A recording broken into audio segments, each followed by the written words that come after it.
Bonjour tout le monde, mon nom est Robert Gauthier et puis bienvenue au réseau qui s'appelle Lumière sur la prophétie biblique.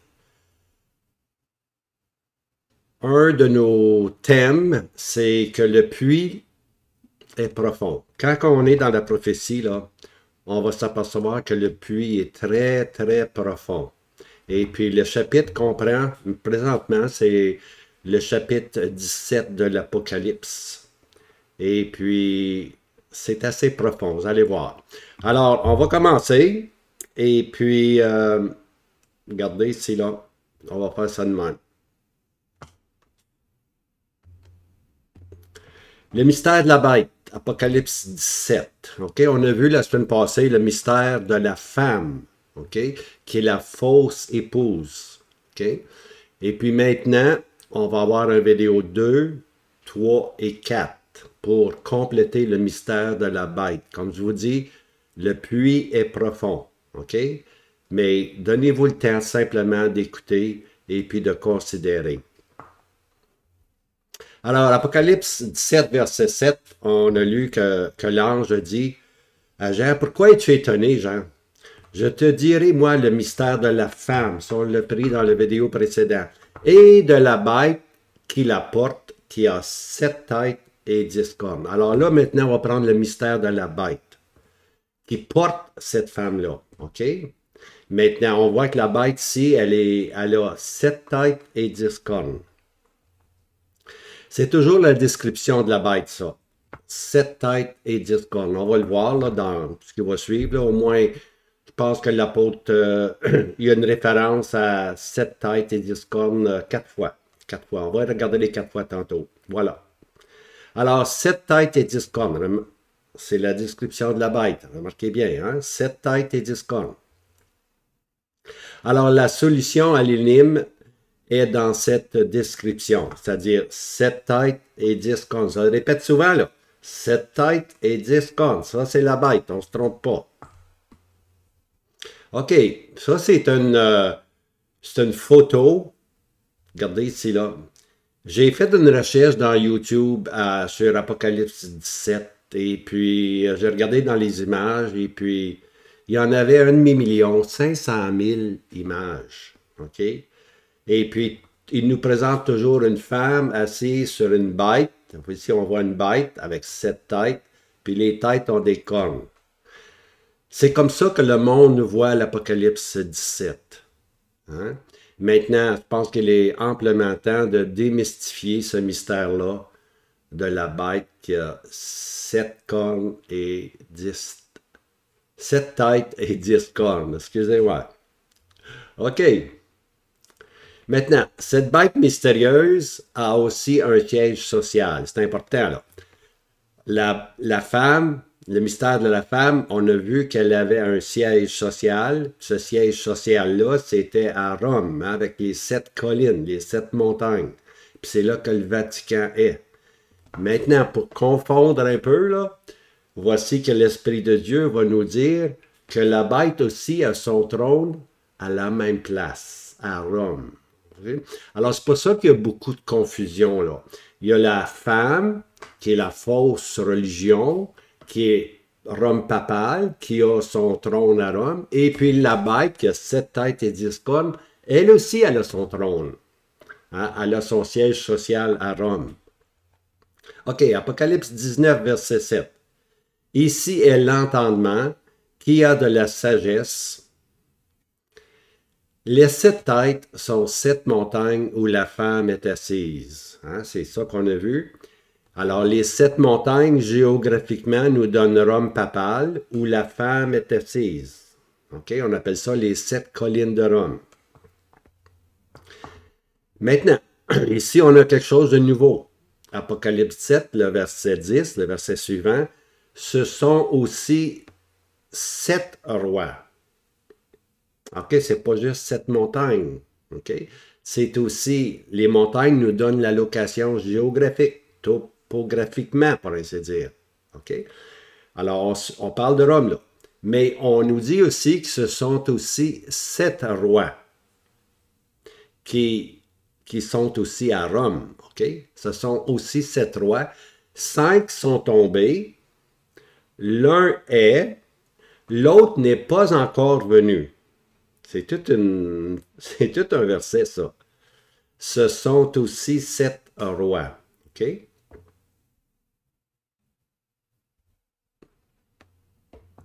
Alors, c'est pas seulement des collines, hein? C'est pas seulement 7 collines, c'est aussi 7 rois. OK? Puis lorsqu'on parle d'un roi, on parle d'un gouvernement. On parle d'une forme de royauté. OK? Donc, les rois, ou 7 rois, c'est des formes de gouvernement. OK? 5 formes de gouvernement sont tombées. Elle avait 7 rois, il y en a 5 rois, 5 formes de gouvernement sont tombées, mais l'un est, il y en a un présentement. Au jour que Jean a eu la vision, il y en avait une tête qui était là. Puis une autre tête n'était pas encore venue. Une autre forme de gouvernement n'était pas encore venue. On continue. Maintenant, si Rome religieux ou Rome papal a eu son siège social au Vatican de Rome, on se pose maintenant la question, quel autre roi ou quelle autre autorité civile ou royauté civile, sous la description de 7 rois, a eu aussi son siège social à Rome? On comprend, Rome papale était au Vatican, mais ici, on nous dit aussi qu'il y a eu 7 têtes-là. OK? Alors, qui est-ce qui a eu quelle royauté ou quel roi ou quelle forme de gouvernement a eu son siège social à Rome? Pensez-y, à Rome.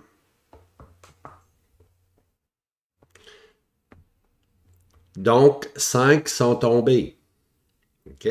Alors, le premier au 5e. 5 sont tombés. L'un est un 6e. L'autre n'est pas encore venu, un 7e. Je ne vous ai pas encore donné la réponse, là, mais ça s'en vient. OK? Un 8e. Et elle est d'entre les 7. Ça se complique un peu, là. Il y a un 8e roi, mais d'entre les 7 rois. Et d'entre les 7 formes de gouvernement qui ont existé, qui étaient à Rome. Alors, on se pose la question, c'est quoi tout cet entendement-là? Hein? Qu'est-ce qu'on peut comprendre de ça? Eh bien, on continue.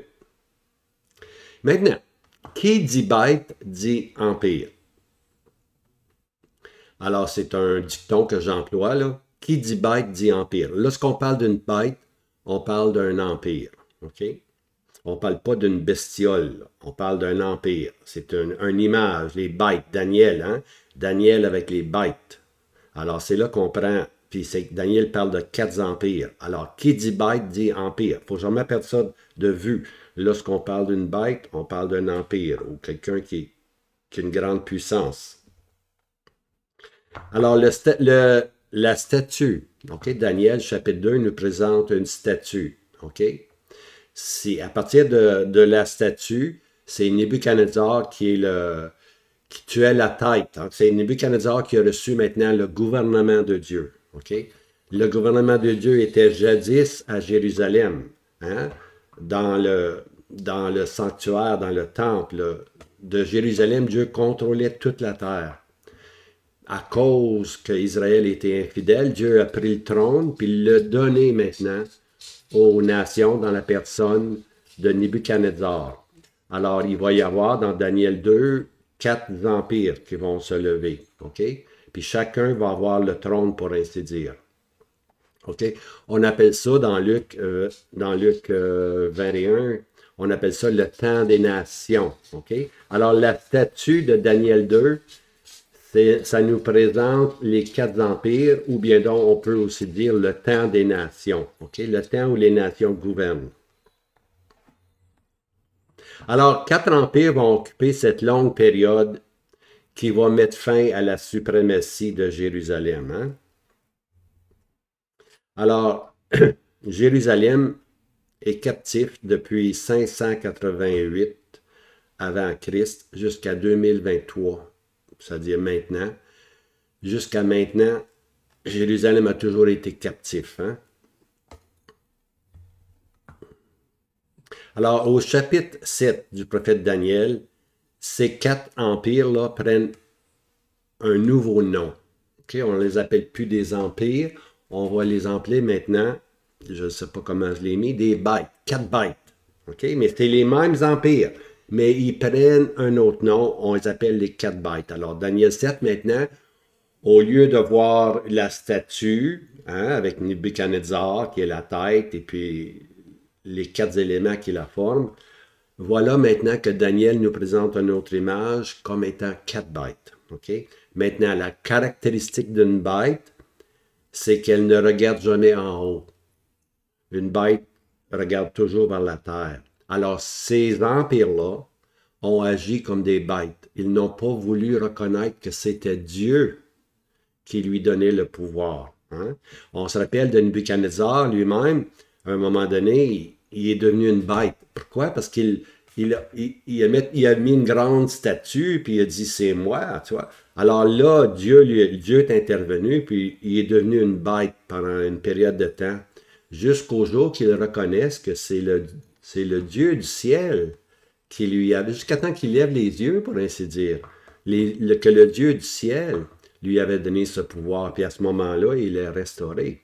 Alors les bêtes, c'est une image de l'homme, ou plutôt c'est une image des empires qui reçoivent autorité de la main de Dieu, mais malheureusement ne lèvent pas les yeux vers Dieu. Hein? Ne lèvent pas les yeux vers Dieu, tout simplement. Ne reconnaissent pas que toute autorité vient du ciel. Le Dieu des cieux, pour ainsi dire. Maintenant, Daniel il est particulièrement intéressé, lui, à la dernière bête. Il y en a 4.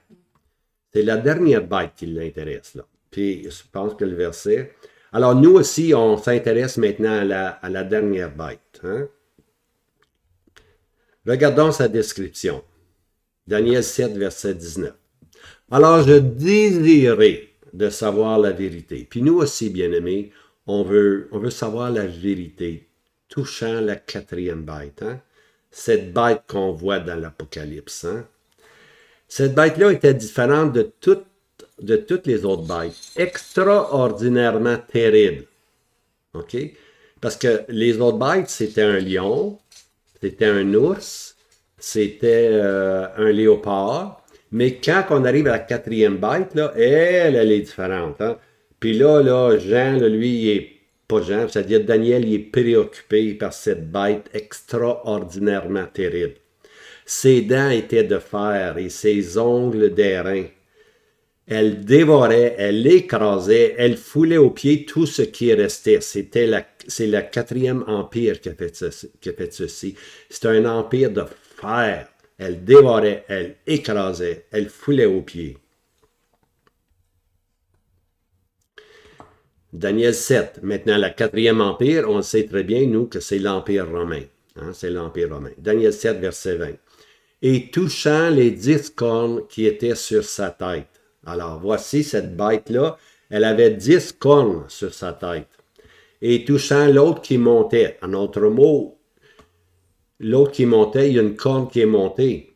OK? Et devant laquelle 3 étaient tombés. 7 cornes qui avaient des yeux et une bouche proférant de grandes choses, dont l'aspect était plus grand que celui des autres. OK?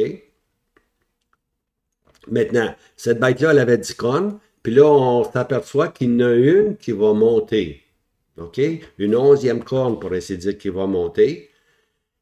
Et devant elle, devant cette nouvelle corne-là qui va monter, elle va détruire les 3 autres. 3 de ces cornes-là vont tomber. OK? Puis on dit ici, cette corne qui avait des yeux et une bouche qui proférait de grandes choses et dont l'aspect était plus grand que celui des autres. Alors, Daniel 7, verset 21, « Et je regardais, et cette corne fit la guerre contre les saints et prévalut contre eux. » OK? Alors, cette corne-là qui prend, pour ainsi dire, contrôle, hein? Elle en détruit 3, puis elle prend contrôle. Alors, cette corne-là, elle fait la guerre contre les saints. OK? Elle a aussi une grande bouche qui profère de grandes choses. C'est des blasphèmes. OK? Daniel 7, verset 24. Et les 10 cornes, ce sont 10 rois qui surgiront du royaume. Et un autre surgira après eux, et il sera différent des premiers, et il abattra les 3 rois. C'est ça qu'on... Alors, les 10 cornes, ben, Daniel l'explique lui-même. Les 10 cornes, c'est 10 royaumes, c'est 10 rois. OK? Et puis, un autre surgira après eux, c'est-à-dire une 11e corne, une 11e puissance, un 11e roi, pour ainsi dire. Mais il va être différent des premiers, puis il va abattre les 3, puis c'est lui qui prend maintenant le contrôle. Mais ça, on voit ça dans Daniel. On ne voit pas ça dans l'Apocalypse. Dans l'Apocalypse, on va voir 10 cornes. OK? Mais ici, Daniel va un peu plus loin. Il nous donne l'historique, lui. Il nous donne l'historique. C'est rien que Daniel qui donne ça. On ne trouve pas ça dans l'Apocalypse. L'Apocalypse, on va toujours garder l'image de 10 cornes. OK? Mais ici, avec Daniel, on sait ce qui va arriver. Qu'une 11e corne va venir, puis elle va prendre pouvoir, puis c'est elle qui va maîtriser tout le pouvoir. Daniel 7, verset 25. Et il proférera des paroles contre le Très-Haut. Alors, cette corne qui s'est levée là, hein, cette 11e corne qui a détruit les 3 autres, elle se lève, puis elle dit des paroles contre le Très-Haut. OK? Elle maudit, pour ainsi dire, Dieu. Et elle consumera les saints du lieu très haut. Alors, les saints du lieu très haut, c'est une image du résidu pieux qui regarde en haut, qui a ses yeux attachés au Dieu du ciel. Okay? Alors, cette bête-là, cette corne-là, pour ainsi dire, elle blasphème le Dieu très haut. Elle consume les saints, les juifs pieux, et elle pensera changer les saisons et la loi. OK? Maintenant, les saisons et la loi, les saisons, c'est les fêtes, hein, comme les 7 fêtes de l'Éternel. Ça donnait des saisons. OK? À chaque saison, il y avait certaines fêtes. Il y en avait 7 durant l'année. Elle veut tout chambranler, ceci. Elle veut tout changer ça. OK? Alors, elle veut changer la loi. Elle veut changer les fêtes, les festivités. Et elles seront livrées en sa main.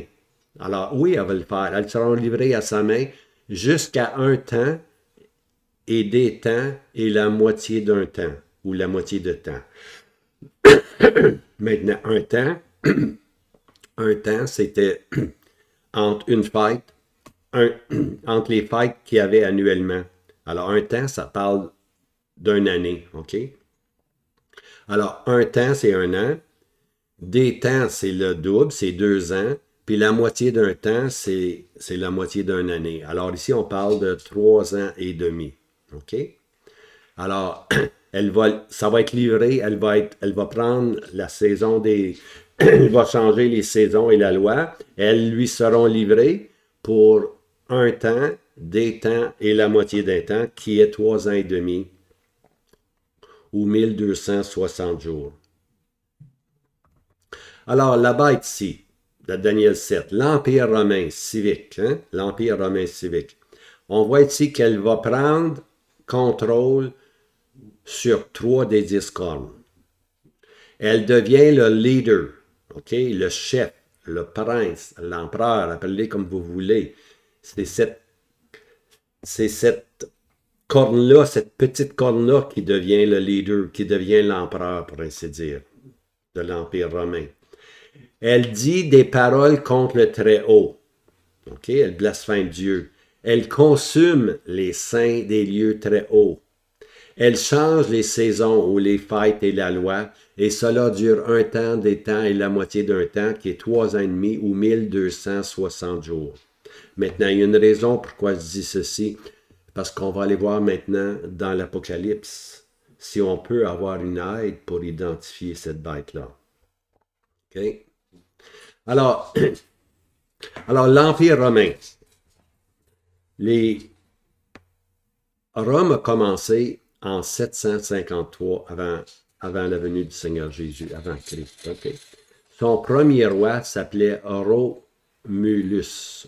Donc, le nom est Rome. OK, on l'a donné, la ville devient Rome à cause de ce premier roi. OK? Maintenant, le dernier roi qui a porté la couronne royale, OK, fut Romulus, le même nom que le premier, Augustus. OK? Un jeune roi affaibli par des hordes de Goths et de Vandales nordiques. Alors, les Goths puis les Vandales, c'est les pays nordiques.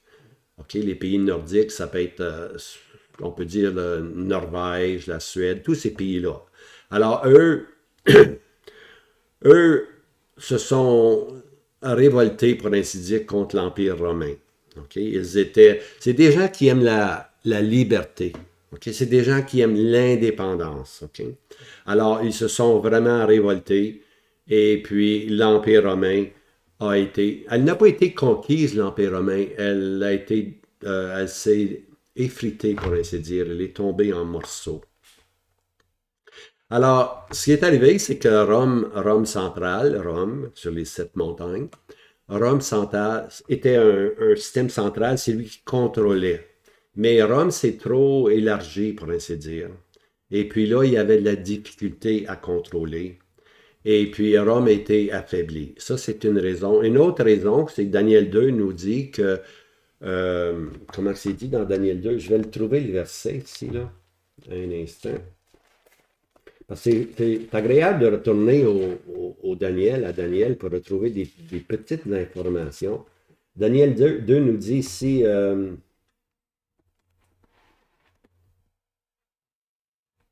OK, et il y aura en lui de la dureté de fer, OK, en parlant du quatrième, selon ce que tu as vu, le fer mêlé avec l'argile grasse, OK. Le fer mêlé avec l'argile grasse, et puis on lit plus loin, au verset 43, ils se mêleront à la semence des hommes, mais ils n'adhéreront pas l'un à l'autre. De même que le fer ne se mêle pas avec l'argile. Alors, ce qui est arrivé historiquement, c'est que les soldats romains étaient placés partout à travers l'Empire. Et puis, il ne faut pas oublier que l'Empire romain va durer longtemps. Hein. Elle va arrêter en 476 avant Christ. Après Christ, c'est-à-dire 500 ans après Christ, elle va arrêter. Alors, ce qui est arrivé, c'est que les soldats étaient placés un peu partout à travers le globe, pour ainsi dire. Et puis là, ils ont commencé à se marier avec les voisins, les pays voisins. Et puis, ils se sont un peu dégagés de Rome centrale. Et puis, Rome envoyait des commandements, mais eux c'était rendu un peu lousse, comme on dit. Les soldats, ils étaient un peu décontractés. Et puis maintenant, ils avaient des familles. Alors, lorsqu'ils recevaient des ordres de Rome centrale, il n'était pas facile pour eux d'écouter parce que souvent, ils étaient mariés avec des gens du peuple, tout simplement. Alors, c'est ça qui est l'argile mélangée avec le fer. Cette union-là des soldats avec le peuple. Alors ça l'a affaibli, graduellement, ceci a affaibli l'Empire romain.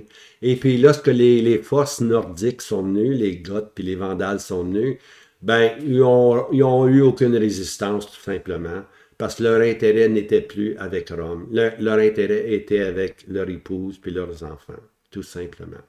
OK? Alors, c'est ça qui est arrivé. Rome, maintenant, a été effrité. Rome a tout simplement tombé. Ça, c'est arrivé en 476 après Christ.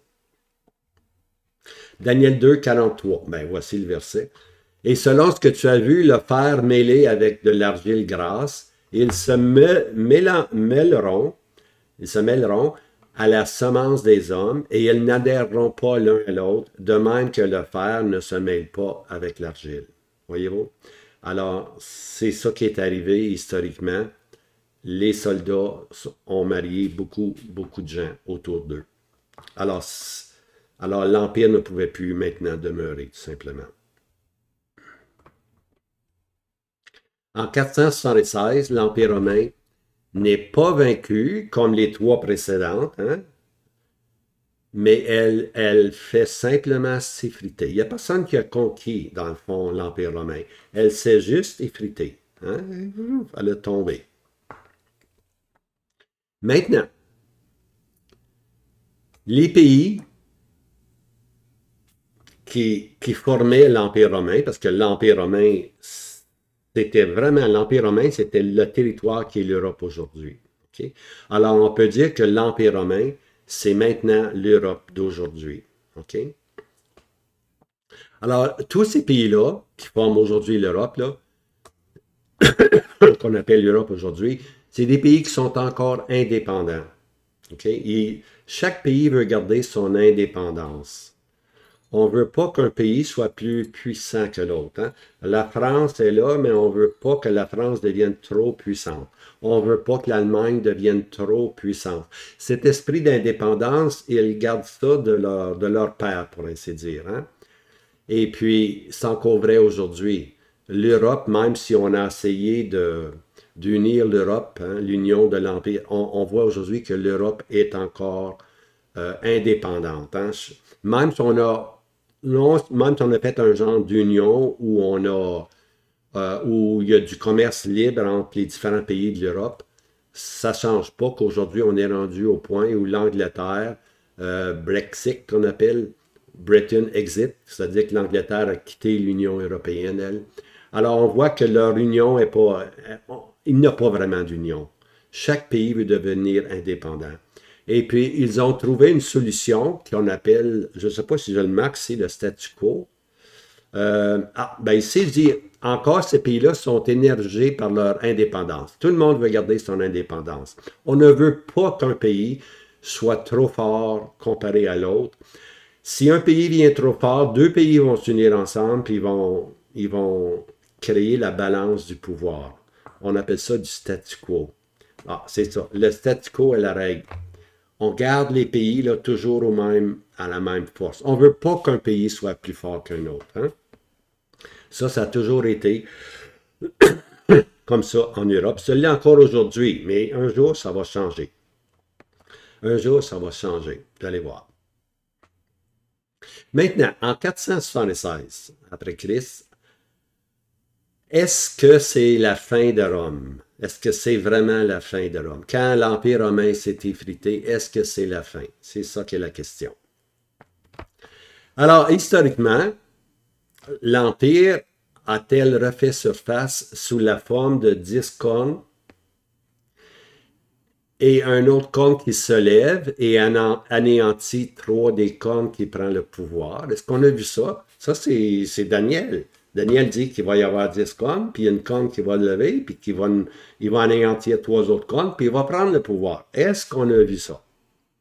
Est-ce qu'on a vu ça? Regardez l'histoire, lisez l'histoire, vous n'avez jamais vu ça. Vous avez l'occasion où on essaie de réunir l'Empire comme Napoléon, tu vois. Mais c'est pas ça, tu vois. Ce n'est vraiment pas ça. Napoléon n'avait pas 10 cornes, il mangeait tout le monde, tout simplement, lui. Puis Napoléon pouvait dire, je suis l'Empire, je suis l'Empire. Malheureusement, il était détruit, Napoléon. Fait qu'on n'a pas eu l'Empire romain qui a repris vie. Daniel 7, 24. Et les 10 cornes, ce sont 10 rois qui surgiront du royaume. Et un autre surgira après eux. Il sera différent des premiers et il abattra 3 rois. Hein? Ça, c'est important à saisir. Les 10 cornes, ce sont 10 rois. Okay? Puis une de ces cornes-là va prendre le pouvoir. Okay? Il abattra les trois rois. C'est prophétique, c'est à venir, c'est pas encore arrivé. Non, donc cette prophétie de Daniel est encore à venir. On ne l'a pas vu, ça. Daniel 7, 24 n'est pas encore arrivé. Donc, c'est futur. Okay?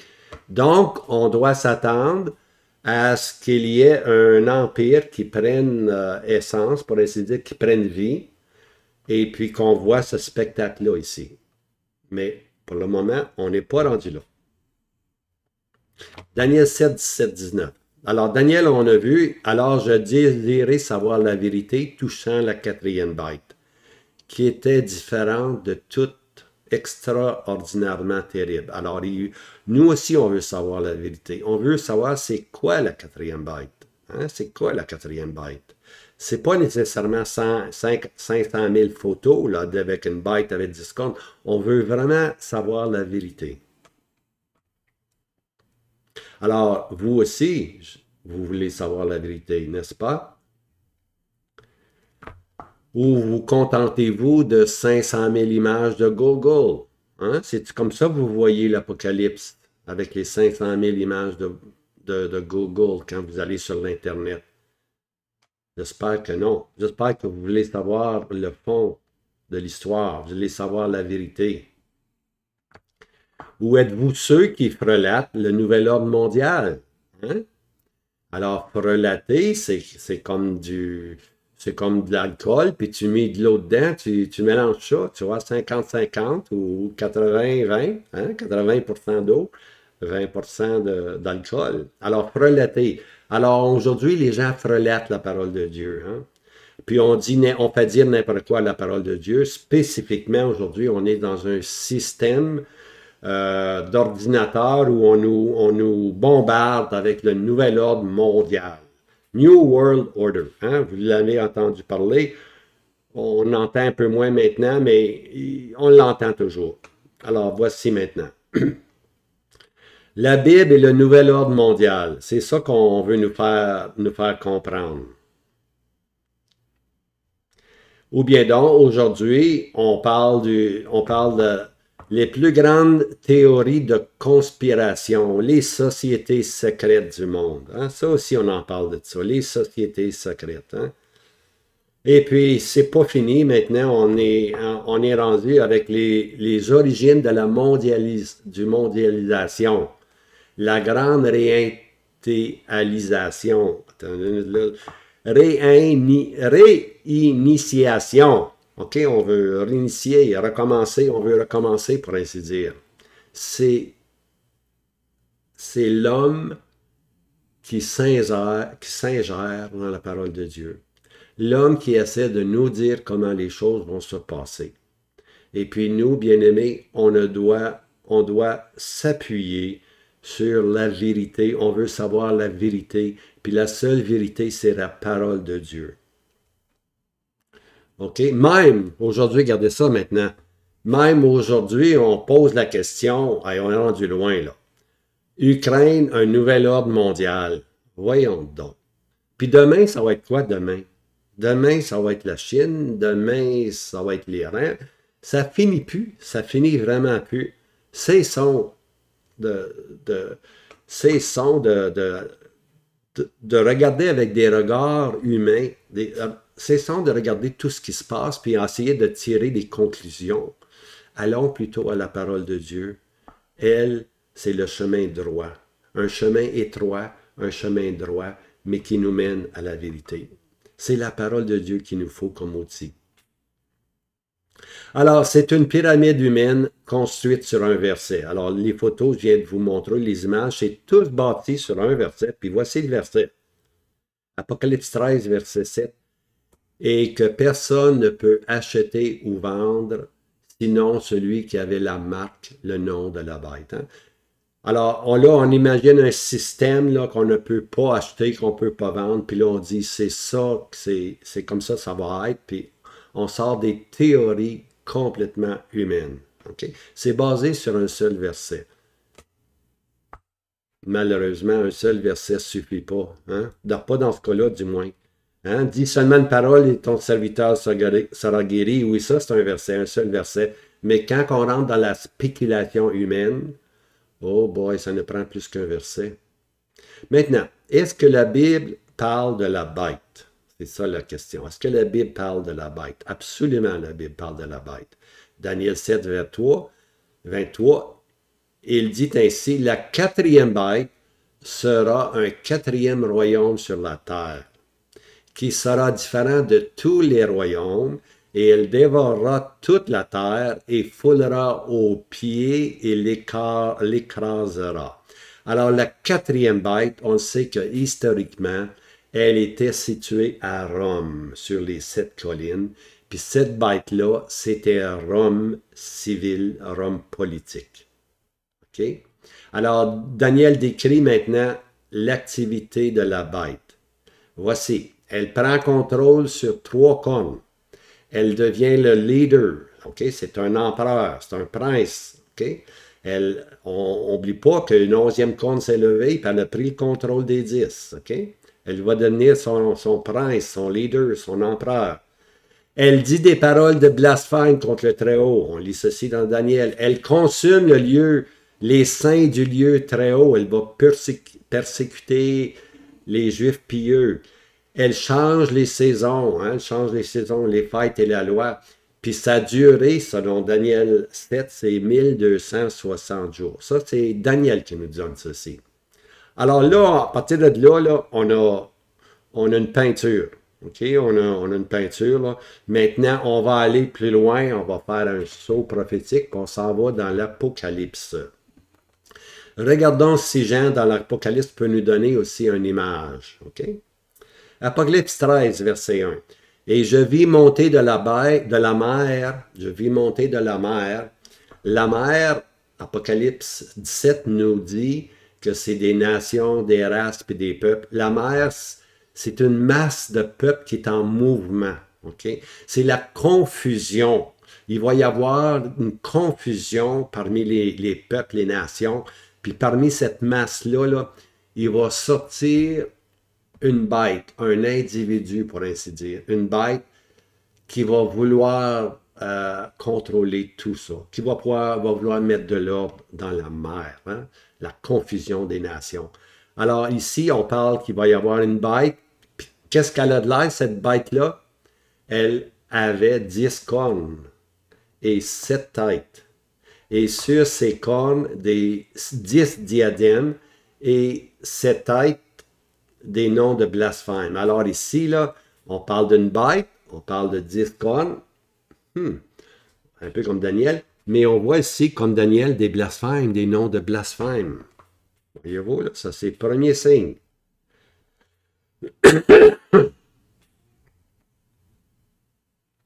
Maintenant, et la bête que je vis était semblable à un léopard, et ses pieds comme ceux d'un ours, et sa bouche comme la bouche d'un lion, et le dragon lui donna sa puissance et son trône et un grand pouvoir.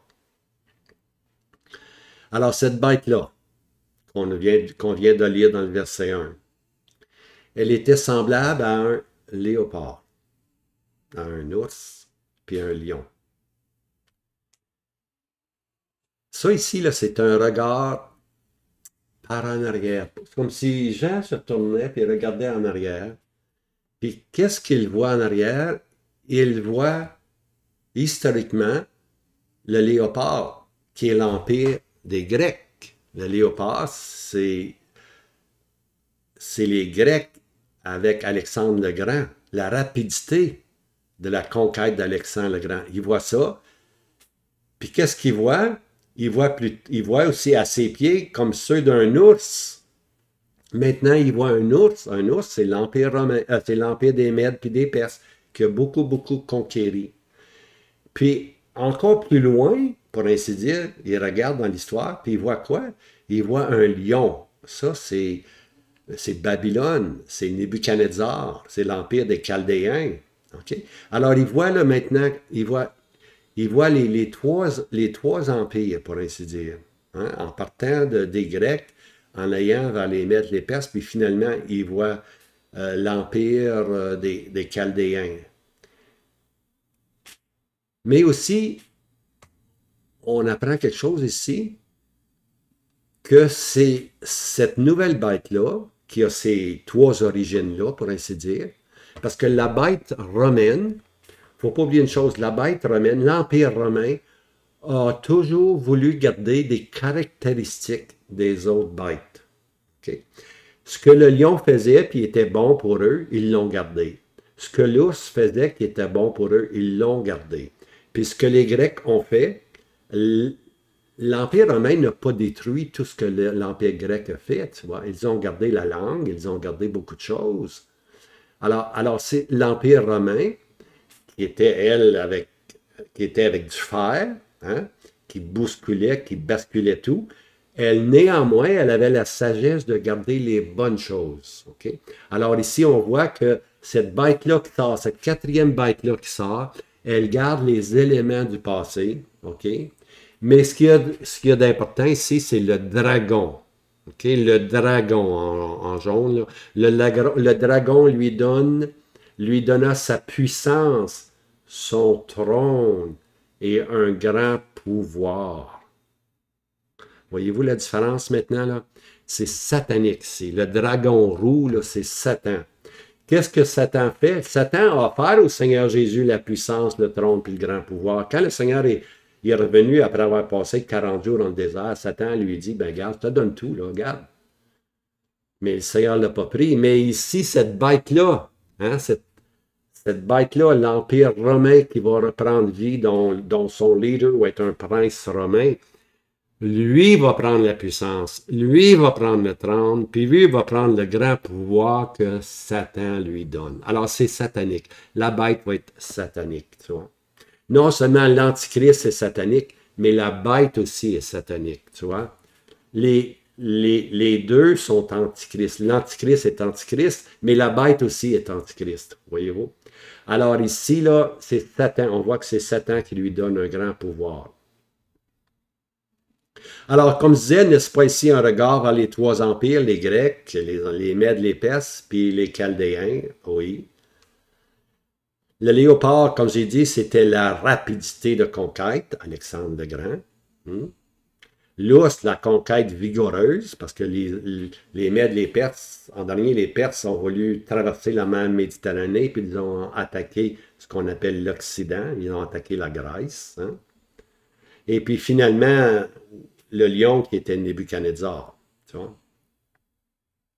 Alors, Apocalypse 13, 5. Et il lui fut donné une bouche qui proférait de grandes choses. Elle a une bête, elle a une bouche, pas une gueule, là. Elle a une bouche, donc c'est un individu. N'oubliez jamais ceci. Il lui fut donné une bouche qui proférait de grandes choses et des blasphèmes. Ah, des blasphèmes. Et le pouvoir d'agir 42 mois lui fut donné. Donc un temps, des temps et la moitié des temps, 1260 jours. Alors ici, Apocalypse 13 prend les mêmes termes que Daniel nous a donnés. Alors on commence là à mettre les points ensemble. Hein? En anglais, on dit connect the dots. Hein? À rassembler les points, puis vous allez avoir une belle image. Hein? Une belle image. Quand on était jeune, surtout dans le temps de Noël, on nous donnait des cadeaux, puis on allait d'un point à l'autre, puis là, oups, regardons ça, c'est un arbre de Noël. Oups, regardons ça, c'est le Père Noël. Hein? C'était comme ça, tu vois. Alors ici, on commence à avoir des petits points, puis c'est important que nous aussi, spirituellement, on puisse mettre les points ensemble pour avoir l'image de qui est cette bête. Hein? Alors ici, elle blasphème, comme dans Daniel, elle blasphème. Elle agit pendant 42 mois, 1260 jours, la même période, un temps, des temps, la moitié d'un temps. Maintenant, le pouvoir d'agir, agir, c'est un terme qui veut dire qu'il fait des grandes choses, des grandes guerres, des grands... Alors, cette bête-là va faire de grandes choses, tu vois.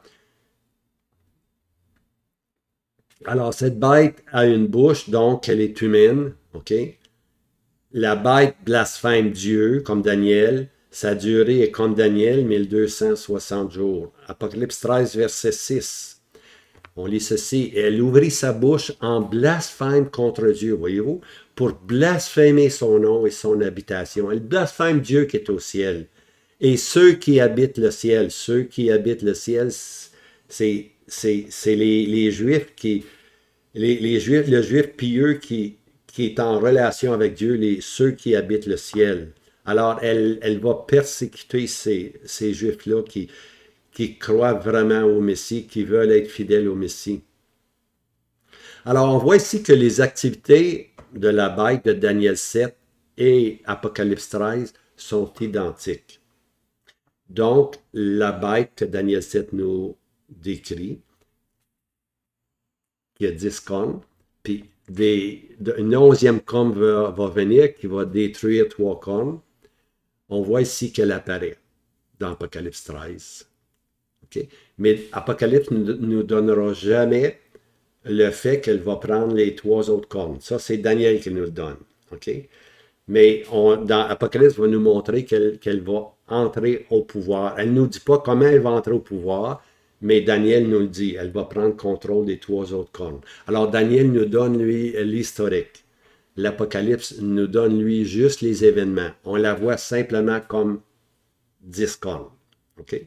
On ne la voit pas comme le restant qui reste encore 7 cornes. Non. Ça, l'Apocalypse nous donne pas. Il nous donne juste les événements. Daniel nous donne l'histoire. Voyez-vous? Il faut les deux ensemble. Il faut les deux ensemble.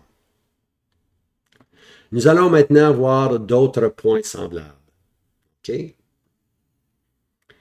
Et puis ça, je pense, pour regarder, on va attendre à un autre vidéo qu'on va appeler vidéo numéro 3. On va voir d'autres points qui sont semblables. Hein?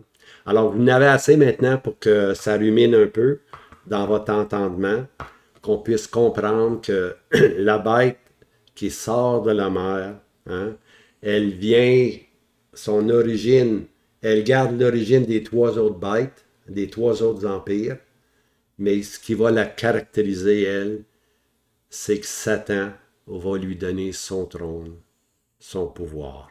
Elle va être satanique. Ça, c'est la bête bien-aimée de l'Apocalypse, chapitre 13. Puis maintenant, on va aller dans le chapitre 17, puis on va avoir encore plus de descriptions de cette bête. Alors, je vous laisse avec ceci, et puis dans quelques jours, je vais vous donner la suite, le numéro 3, et puis le numéro 4. Alors, que le Seigneur vous garde, passez un bon week-end. À bientôt. Le Seigneur Jésus revient. C'est notre espérance.